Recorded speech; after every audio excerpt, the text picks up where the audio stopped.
Hello everyone, welcome to Science with Max Learning Fun.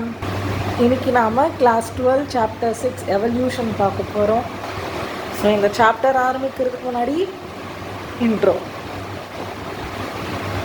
Mostly நம்ம நிறைய கதைகள் கேட்டிருக்கோம். They use to tell human race வந்து gorillas மங்கீஸ்லேருந்து வந்ததுன்றது. ஸோ அந்த தியரிஸ் வந்து எப்படி ஒருத்தர் எப்படி அவங்களோட பாயிண்ட் ஆஃப் வியூலேருந்து கொடுத்தாங்க, மோஸ்ட்லி உண்மையாக என்ன நடந்தது அதுதான் இந்த லெசனில் ப்ரீஃபாக கொடுத்துருப்பாங்க. So first origin of after completion of this module you should be able to tell what is how earth originated, how universe is formed, how was the universe at the time of formation of earth, who proposed chemical evolutionary theory, how theory of spontaneous generation, etc. இன்னைக்கு இதை மட்டும் பார்ப்போம். First topic இந்த 6 theories, அப்புறம் அந்த experiment. S,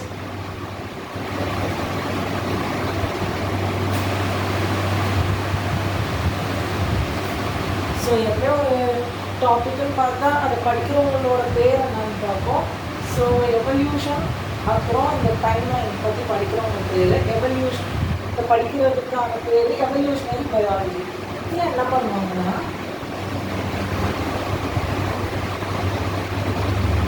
study of origin of life and இந்த evolutionary biology மூலமா என்ன கண்டுபிடிச்சாங்கன்னா ஜியாகிரபிக்கல் ஹிஸ்ட்ரி ஆஃப் எர்த்தும் பயாலஜிக்கல் ஹிஸ்ட்ரி ஆஃப் எர்த்தும் கோரிலேட் ஆகுது, ரெண்டுமே ஒரே நேரத்தில் தான் நடந்திருக்குன்ட்டு they used to conclude the study of history of life forms on earth, அப்புறம் சேஞ்சஸ் இன் ஃப்ளோரா ஃபவுனா எப்படி இதெல்லாம் நடந்ததுன்ட்டு எவல்யூஷனரி பயாலஜி மூலமா நம்ம தெரிஞ்சுக்கிறோம். And the next, origin of life. Earth universe ordinary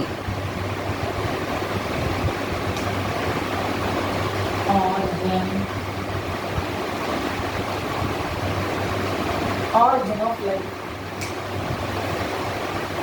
How life originated in Earth.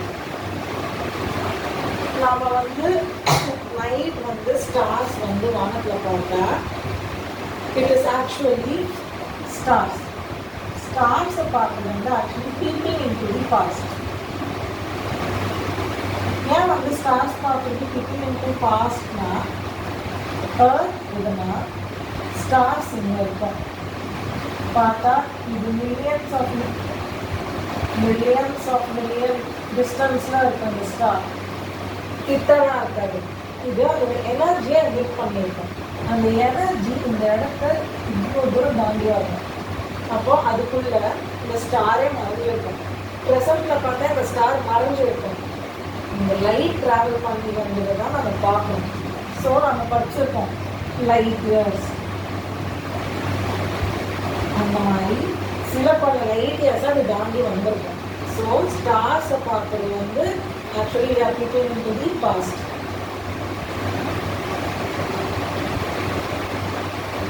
இதுக்கப்புறம் we have Big Bang theory. First theory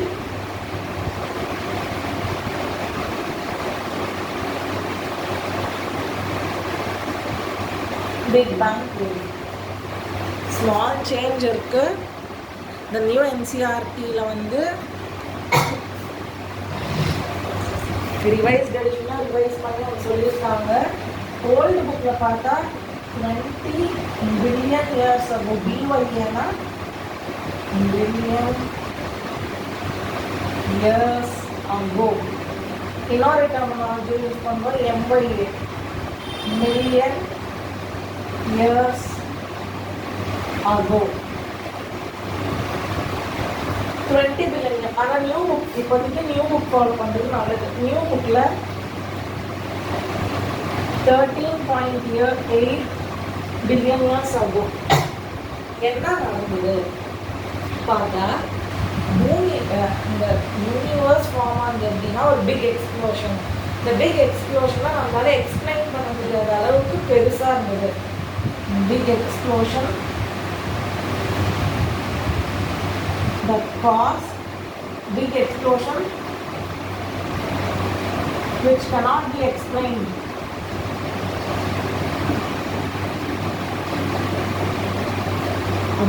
The big explosion that cannot be explained, அதாச்சு singular huge explosion, unimaginable in physical terms. அதுதான் அங்கே சிம்பிளாக big explosion which cannot be explained. physical termஸில் நம்மளால் explain பண்ண முடியாது.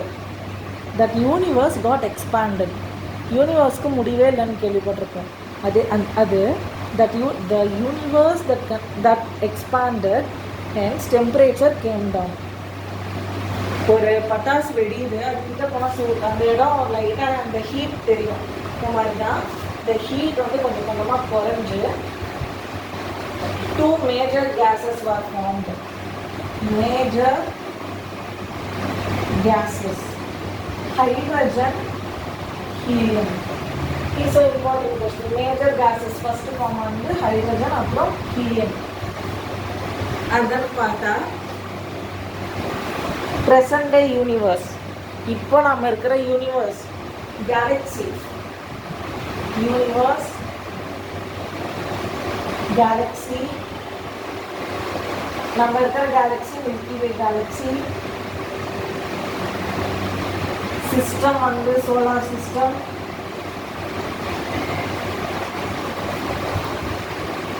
planet,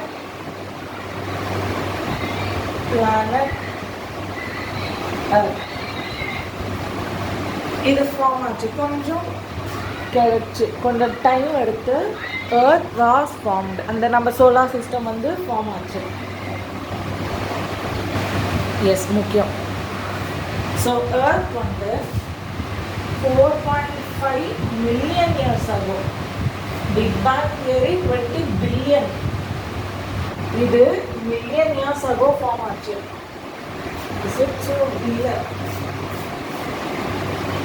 Billion. இது நடந்த பிறகு volcanic eruptions,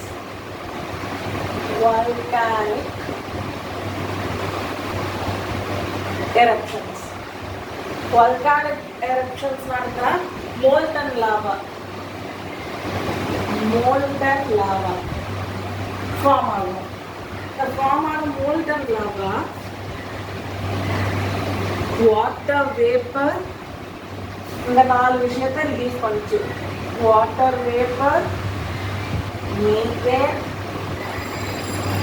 அமோனியா,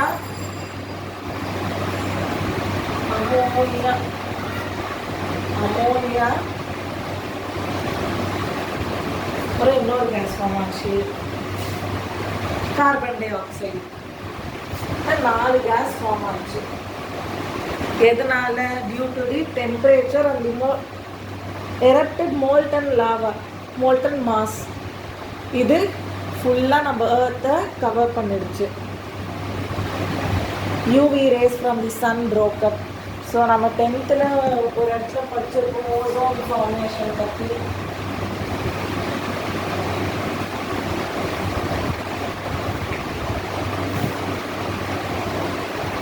சன் வந்து UV rays ப்ரொடியூஸ் பண்ணும். இந்த UV rays H2 over UV, ஒரு molecule of H2 gas, half a molecule of O2 release பண்ணுச்சு. H2 was lighter, so it escaped. தான் NCERT-ல கொடுத்துருக்கிற correct word. H2 gas escaped. O2 என்ன பண்ணுச்சு? O2 reacted with ammonia to produce CO2. Ammonia and methane to produce CO2. UV rays from the sun broke up the water into hydrogen and oxygen. Oxygen combined with ammonia and methane to form water and CO2. திருப்பி அது CO2 மட்டும் form பண்ண H2O form பண்ணியிருக்கு. So இது next point.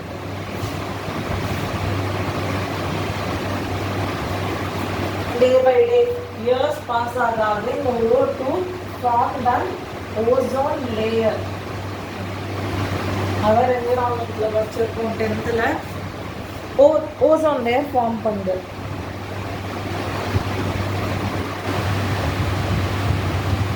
இன்னொன்று days போக இருக்கிற டெம்பரேச்சரும் குறைஞ்சி வாட்டர் வேப்பர் கண்டென்ஸ் ஆகுது. ஸோ கண்டென்சேஷன் நடக்குது. கண்டென்சேஷனோட ரிசல்ட்டாக ப்ரிசிபிடேஷன் நடக்குது. ப்ரிசிபிடேட் ஆனால் என்ன தரணும்? It should fall as rain. மழையாக அந்த தண்ணி கொட்டுது. மழையாக கொட்டி எங்கே சேவ் ஆகுது? நம்ம என்ன பார்த்தோம்? எர்த்தாக வந்து மோல்டன் மாஸ். மோல்டன் மாஸ் வந்து எர்த்தை கவர் பண்ணிச்சு பார்த்தோம். இந்த மோல்டன் மாஸ் ஈக்குவலாக ஸ்ப்ரெட்டாக இருக்கும் இல்லை, கொஞ்சம் அன்ஈக்குவலாக இருந்தது. இந்த ரெயின் என்ன பண்ணுச்சுன்னா அந்த டென்த்தை போய் ஃபில் பண்ணிடுச்சு. இந்த டென்த் பெருசாக இருந்தால் இட் ஃபார்ம் த ஓஷன்ஸ், ரொம்ப பெருசாக இருந்தால் இட் ஃபார்ம் சீஸ். இப்படி தான் என்ன ஃபார்ம் ஆச்சு? Seas and ocean. அந்த precipitate ஆன ரெயின் வந்து சீஸ் அண்ட் ஓஷன் ஃபார்ம் பண்ணிச்சு. அப்புறம் 500 years later, 500 just 500 years later life originated. பூமி ஃபார்ம் ஆகி 500 yearsல லைஃப் ஃபார்ம் ஆச்சு. ஆனால் இப்போ இருக்கிற காலகட்டத்தோட கம்பேர் பண்ணால் life originated 4 billion years ago. Earth form ஆகி எவ்வளோ வருஷம் கழிச்சு ஃபார்ம் ஆச்சு? 500 years ago. ஸோ இது லைஃபோட ஃபார்ம் ஆச்சுன்ட்டு பிக் பேங் தியரி எக்ஸ்பிளைன் பண்ணுது. ஆனால் சிலர் வந்து இதை இன்னும் டீட்டெயிலாக எக்ஸ்பிளைன் பண்ணுவோன்ட்டு some theories were given out. First theory வந்து theory of panspermia. Theory of panspermia என்ன சொல்லுதுன்னா, யூனிவர்ஸில் வந்து ஸ்போர்ஸ், கேமெட்ஸ், இந்த மாதிரி நிறைய விஷயம் வந்து யூனிவர்ஸில் இருக்கிற எல்லா பிளானட்டுக்கும் ஸ்ப்ரெட் ஆகிட்டு இருந்தது. அந்த மாதிரி ஒரு சில ஸ்போர்ஸ் வந்து ஏர்த்தில் ஃபால் ஆகி அது லைஃப் ப்ரொடியூஸ் பண்ணிச்சுன்னு சொன்னாங்க. இதை கிரீக்ஸை இன்னும் ஸ்பெசிஃபிக்காக சொல்லலாம், ஏர்லி கிரீக்ஸ். இவங்க தான் வந்து இதை ரொம்ப இந்த தியரியை நம்பினாங்க. ஆஸ்ட்ராலஜர்ஸ் அவங்களுக்கு இது மேலே நம்பிக்கை, ஸ்போர்ட்ஸில் இருந்தால் லைஃப் வந்துருக்கு. இது போக theory of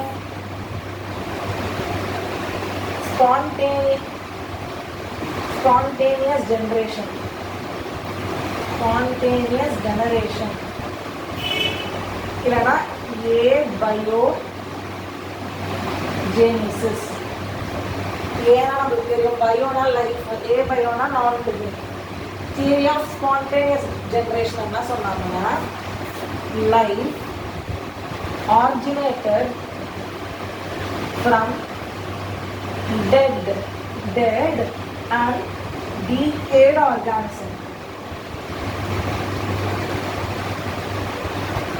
Dead and decayed organismல இருந்து லைஃப் வந்ததுன்னு சொன்னாங்க. ஓகே, இது வரைக்கும் மக்கள் நம்பிட்டு இருந்தாங்க. இதை டிஸ்ப்ரூவ் பண்ணுவோன்ட்டு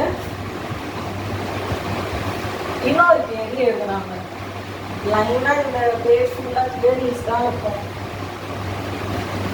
அதுதான் தியரி ஆஃப் பயோஜெனிசிஸ்.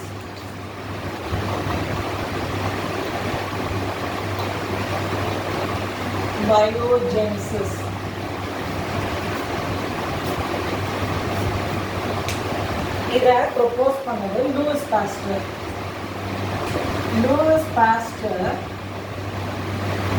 ஏன் ப்ரொபோஸ் பண்ணாருன்னா, to make the theory of abiogenesis as a false statement.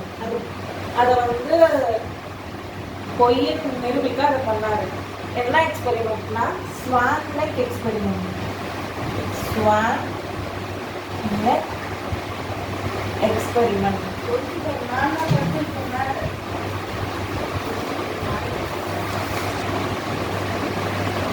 என்ன பண்ணாருன்னா 2 ஸ்வான் நெக் ஃப்ளாஸ்கில் ஈஸ்ட் லிக்விட் ஈஸ்ட் எடுத்துக்கிறாரு. இதை ஹீட் பண்ணுறாரு. ரெண்டுத்துக்கும் ஹீட் இதை ஹீட் பண்ணுறாரு. லிவிங் தானே என்ன ஆகிடும், டெட்டு. இந்த ஃப்ளாஸ்கில் இந்த டெட் ஈஸ்ட்டை ஊற்றுறதுக்கு முன்னாடி ஸ்டெர்லைசேஷன் அதை வந்து பாயிலிங் வாட்டரில் அதை சுத்தமாக க்ளீன் பண்ணிடுறாரு. Free from microbes.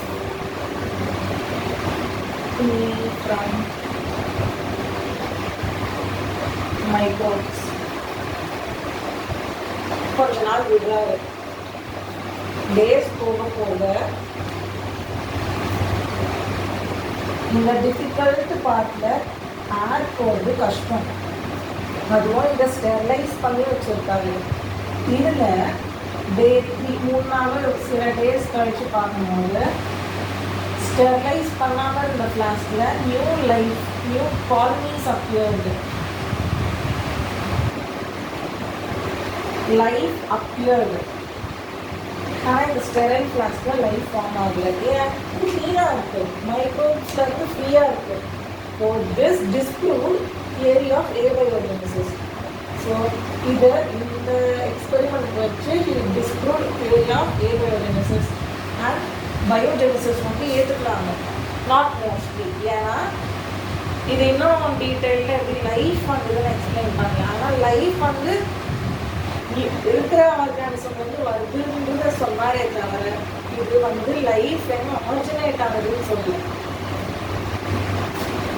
Miss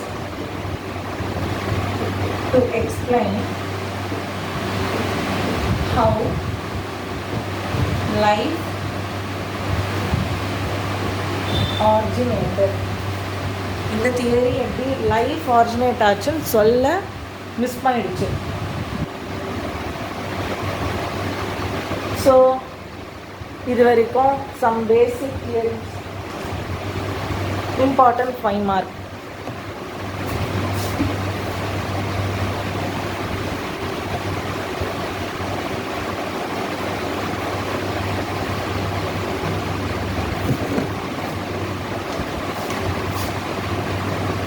Theory of chemical evolution.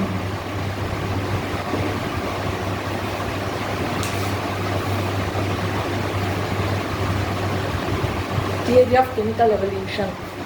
ஸோ இது புக்கில் ஒரு லைன் சொல்லி பார்க்கலாம்.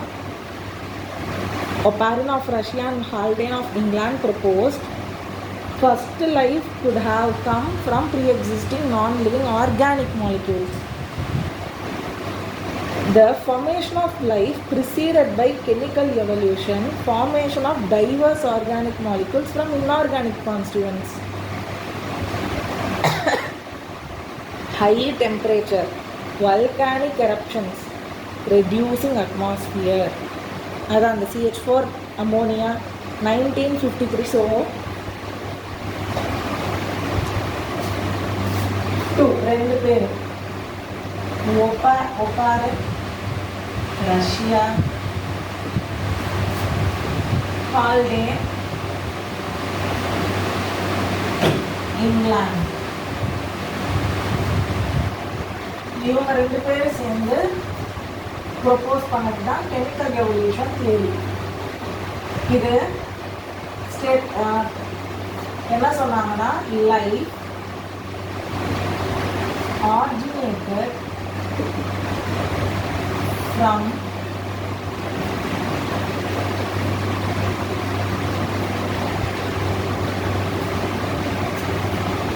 non-living organic molecule. Non-living organic molecule வந்து லைஃப் வந்தது. ஸோ என்ன சொல்றாங்கன்னா லைஃப் ஃபார்மேஷன் வந்து preceded by chemical evolution. So first chemicals தான் ஃபார்ம் ஆகிருக்கு.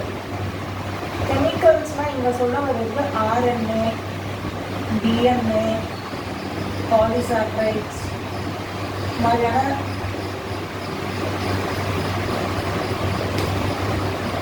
இருபோடு விச் எந்த கண்டிஷன்ஸ்லாம் ஹெல்ப் பண்ணுச்சு? volcanic eruptions,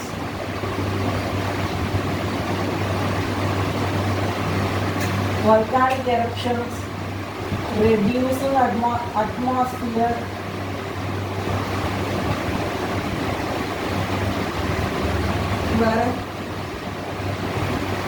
high temperature,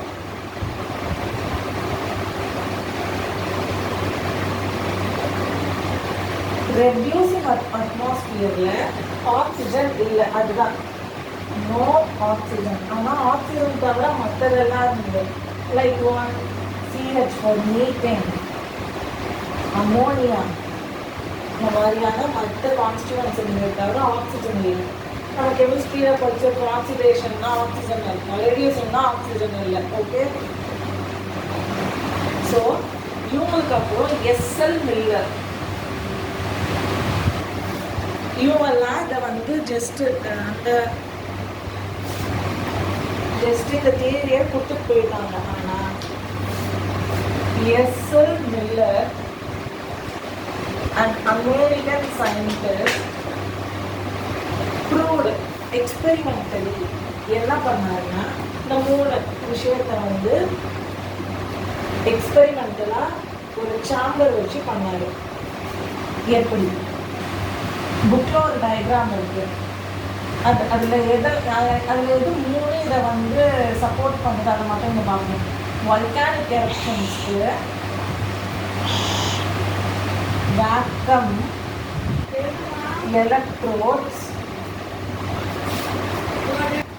electrode discharge, அப்புறம் gases.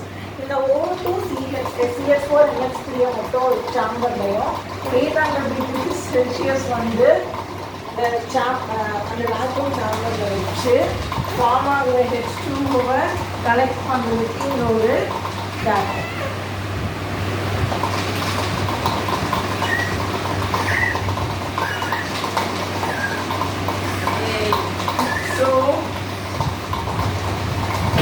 So electrodes were kept to discharge 1200 volts of current.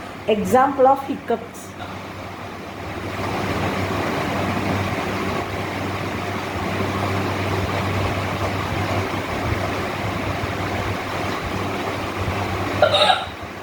So இதோட இந்த மாடியூலில் முடிச்சுப்போம். அடுத்து அந்த எக்ஸ்பெரிமெண்டல் ப்ரூஃப் வந்து அடுத்த வீடியோவில் பார்ப்போம். ஸோ ஏதாவது டவுட்ஸ் இருந்தால் கமெண்ட் செக்ஷனில். தேங்க்ஸ் ஃபார் வாட்சிங். சப்ஸ்கிரைப்.